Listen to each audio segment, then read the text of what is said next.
Bonjour les jeunes, j'espère que vous avez passé une bonne semaine. On va revenir un petit peu sur l'histoire que je vous ai exposée la semaine dernière. Nous avons parlé de Jésus dans le temple dans Luc 2. Jésus était dans le temple et on a vu qu'il était soumis à ses parents et qu'il grandissait en sagesse et à tout point de vue. Maintenant, aujourd'hui, je voudrais qu'on revienne dans Exode, le point de départ de l'honneur aux parents, parce qu'on avait vu que Jésus honorait ses parents par son obéissance. Avant cela, on va prier et on va demander à Dieu de nous ouvrir l'esprit, de nous ouvrir notre compréhension afin de bien comprendre sa parole. Seigneur, je te bénis et je te rends grâce. Merci pour ces moments que nous pouvons passer ensemble avec tes enfants. Merci Seigneur pour ta parole, merci pour ta sagesse, merci pour ton instruction, parce qu'il n'y a rien Seigneur que nous ne pouvons comprendre sans toi Seigneur dans ta parole. Je te bénis et je te rends grâce, je te recommande nos enfants, je te recommande ces jeunes Seigneur qui sont devant ta parole Seigneur et qui ont soif de ton instruction. Seigneur, je te bénis et que toute la gloire te revienne. Alors pour commencer, nous allons aller dans le livre d'Exode, au chapitre 20, du verset 21 au verset 18. Alors, Exode, dans l'Ancien Testament, le deuxième livre.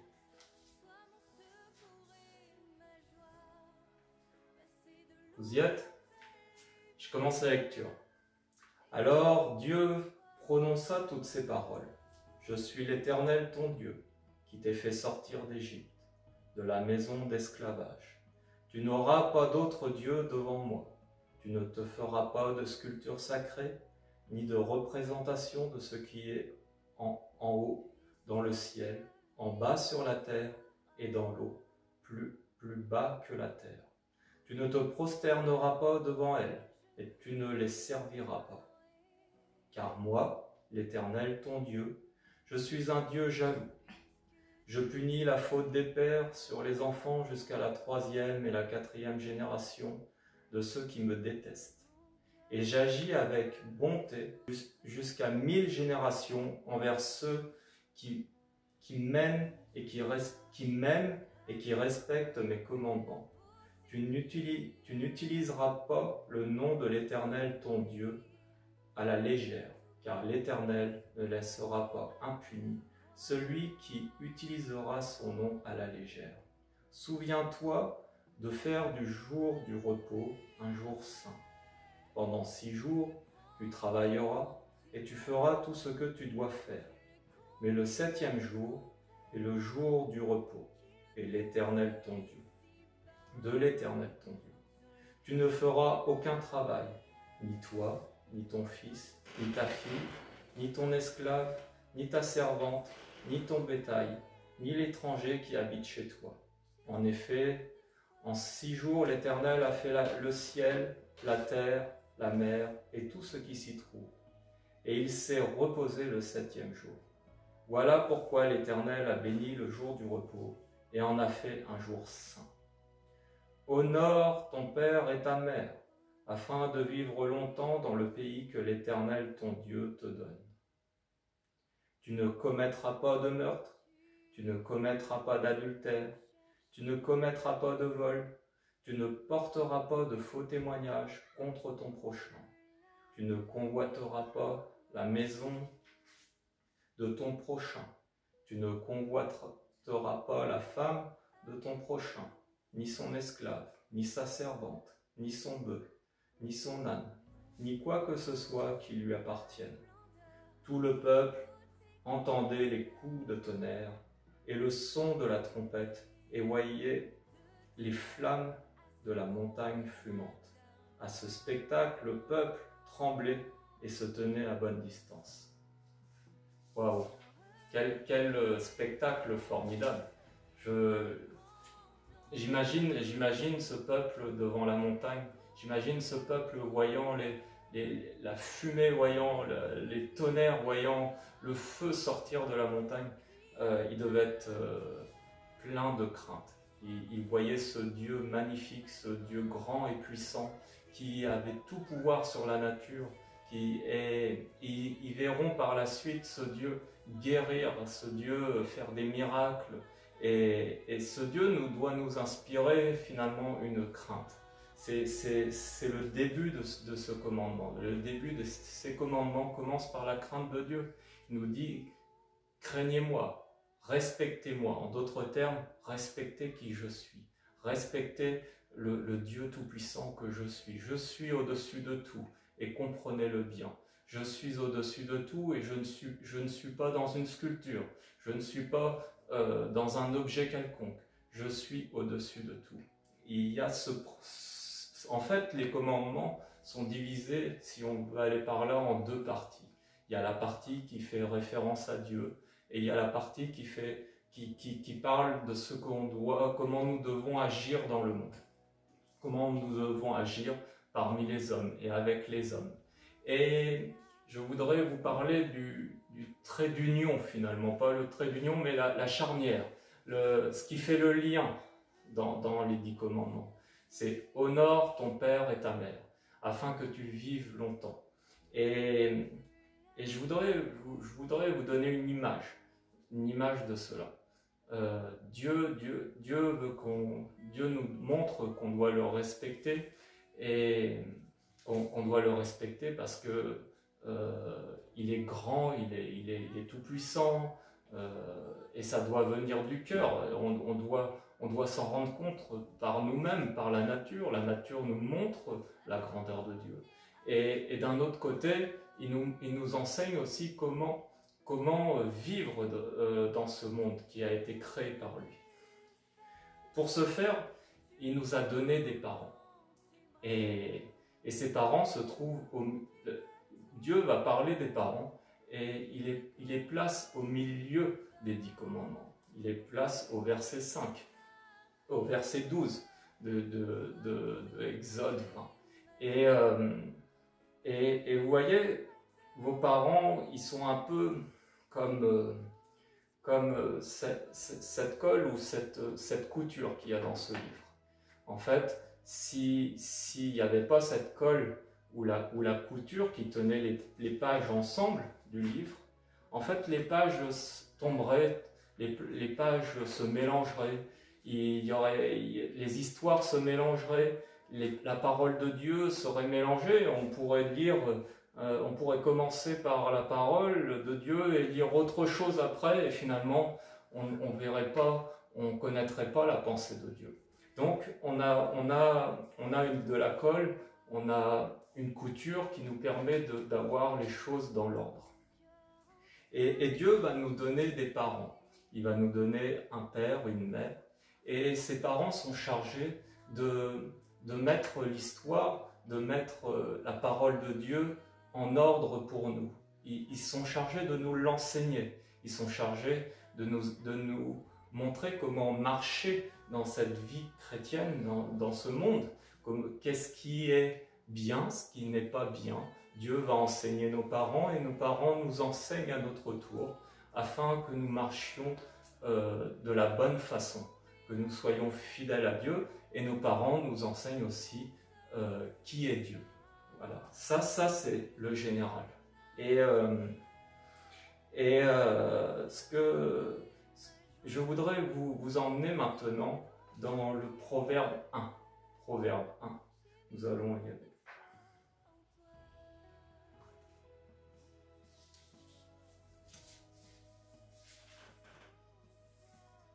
Alors je lis la parole. Proverbe de Salomon, fils de David, roi d'Israël. Pour connaître la sagesse et l'instruction, pour comprendre la parole de l'intelligence, pour recevoir des leçons de bon sens, de justice, d'équité et de droiture, pour donner du discernement à ceux qui manquent d'expérience, de la connaissance et de la réflexion aux jeunes, que le sage écoute, et il augmentera son savoir. Celui qui est intelligent gagnera en habileté pour comprendre les proverbes et les paraboles, les paroles de sages et leurs énigmes. La connaissance commence par la crainte de l'Éternel. Il faut être fou pour mépriser la sagesse et l'instruction. Mon fils, écoute l'instruction de ton père et ne rejette pas l'enseignement de ta mère. En effet, ce sera une couronne de grâce pour ta tête et un collier pour ton cou. Mon fils, si des pécheurs veulent t'entraîner, ne cède pas. Peut-être te diront-ils, viens avec nous, dressons des embuscades pour verser du sang.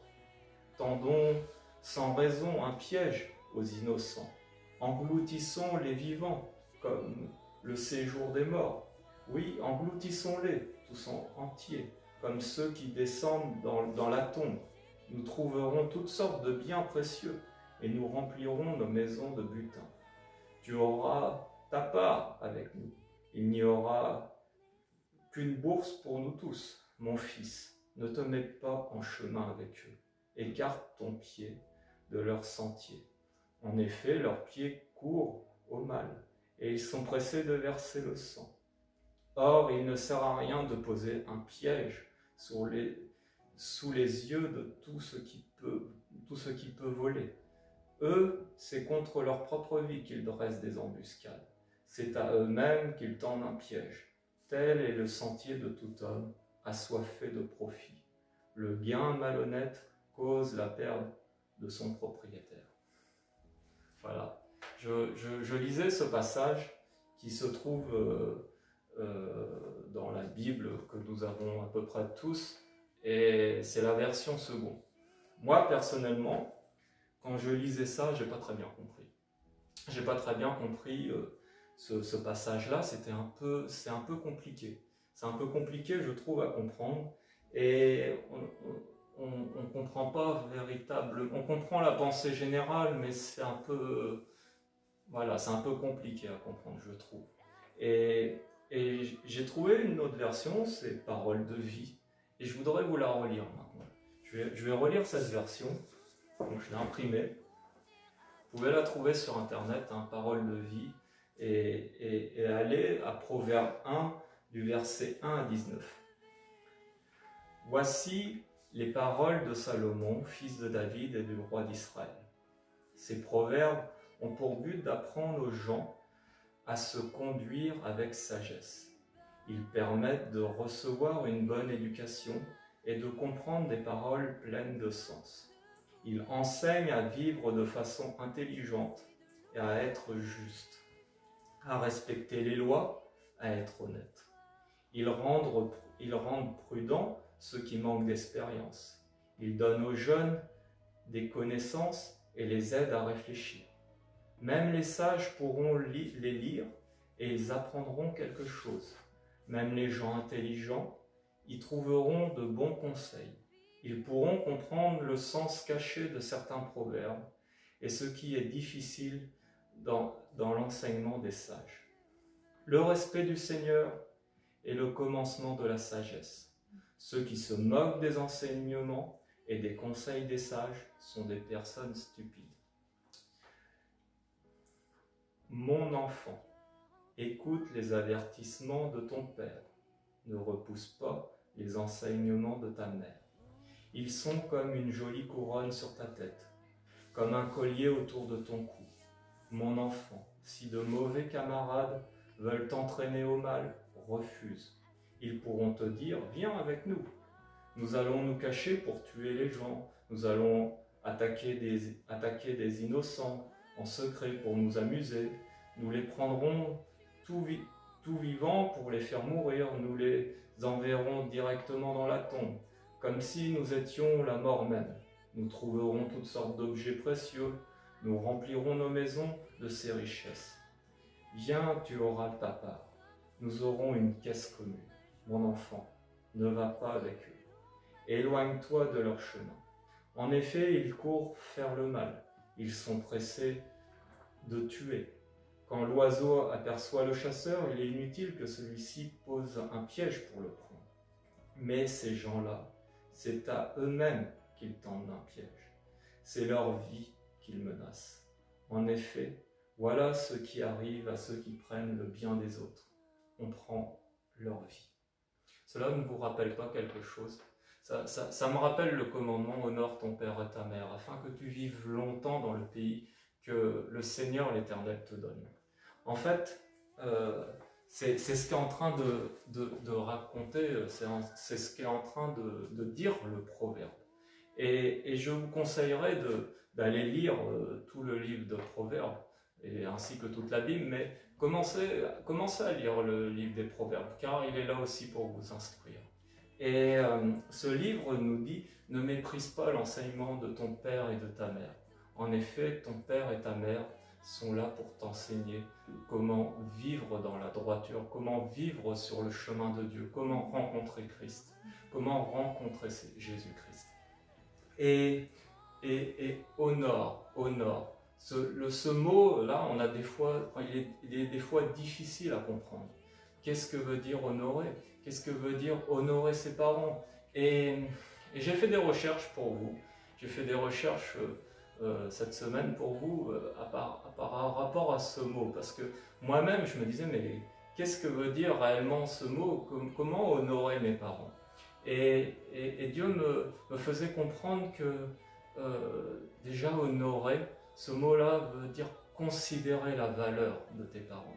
Considère leur vie, considère leur enseignement, considère qu'eux aussi ont eu ton âge, considère qu'ils ont grandi et qu'ils ont appris de certaines erreurs ou qu'ils ont appris directement de Dieu à faire ce qui est bien. Et ils sont là pour te guider, pour t'enseigner sur le droit chemin, pour t'enseigner à faire ce qui est bien et que tu vives longtemps. Ils sont là pour te prévenir des dangers. Ils voient certaines choses que toi tu ne vois pas, parce que tu n'as pas encore assez d'expérience, parce que tu ne connais pas la parole de Dieu. Et eux sont plus expérimentés et voient le mal arriver. Le mal arriver, ils le voient arriver en avance. Combien de fois, quand tu étais tout petit, ton père ou ta mère te disait « Fais attention, ne touche pas à ça, tu vas te brûler. » Et tu prenais cet avertissement à bon escient, tu prenais cet avertissement au sérieux ou pas. Si tu le prenais au sérieux, tu ne touchais pas. Mais si tu ne le prenais pas vraiment au sérieux, tu touchais, tu te brûlais. Ils avaient raison parce qu'ils ont l'expérience sur ces choses-là. Et ils voient le mal arriver, ils voient le diable arriver de loin. Et toi, tu ne le vois pas des fois, tu ne le vois pas toujours. Et tu ne comprends pas toujours pourquoi tes parents te donnent tel ou tel autre conseil, pourquoi ils vont te recommander quelque chose et t'interdire autre chose.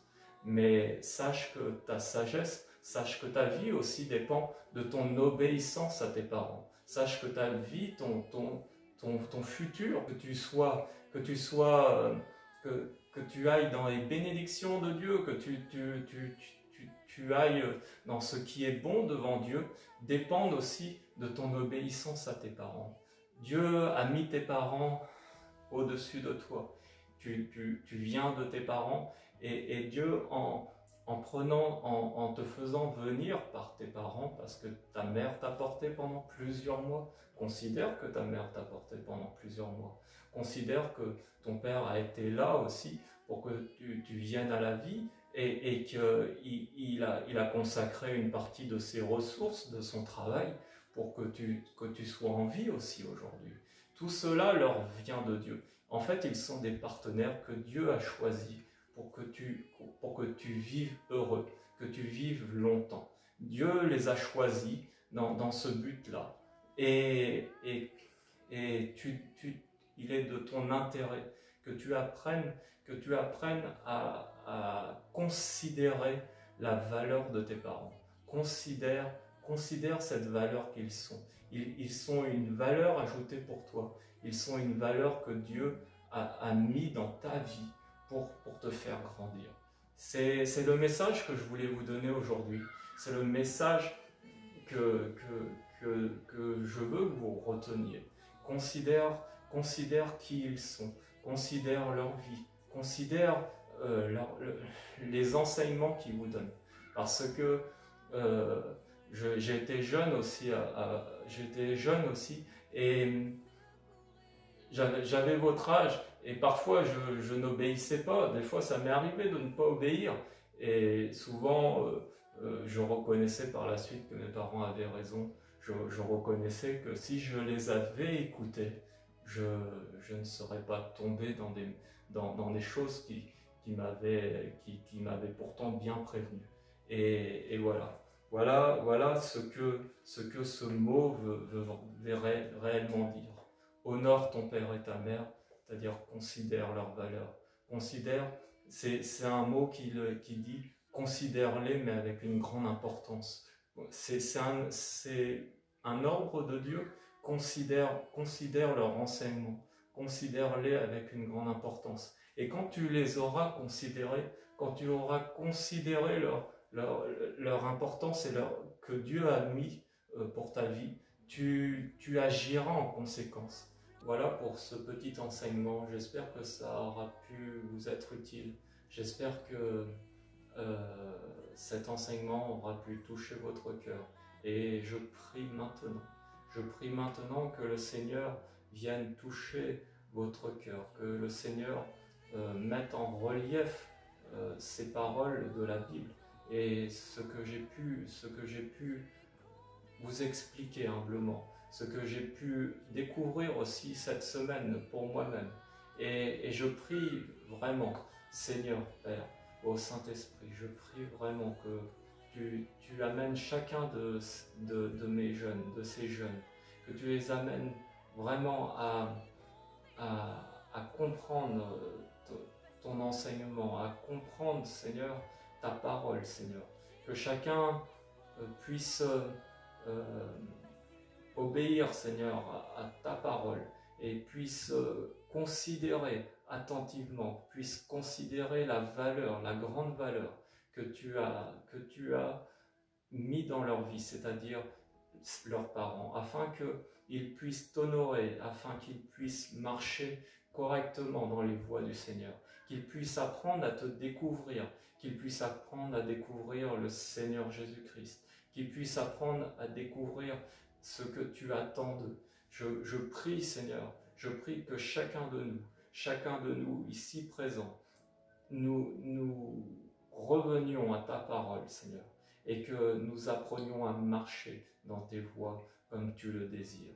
Oui, Seigneur, que nous ne marchions pas selon ce que nous avons appris et ce que nous voyons dans ce monde, mais que nous marchions réellement selon ta parole, réellement selon tes enseignements. Je prie, Seigneur, pour que tu touches chacun d'entre nous là où il se trouve et que nous soyons fortifiés par ton esprit. Seigneur, que toute la gloire te revienne au siècle des siècles. Voilà les jeunes, je vous laisse et passez un bon dimanche, passez une bonne semaine. Que toute la gloire revienne au Seigneur Jésus-Christ. Amen.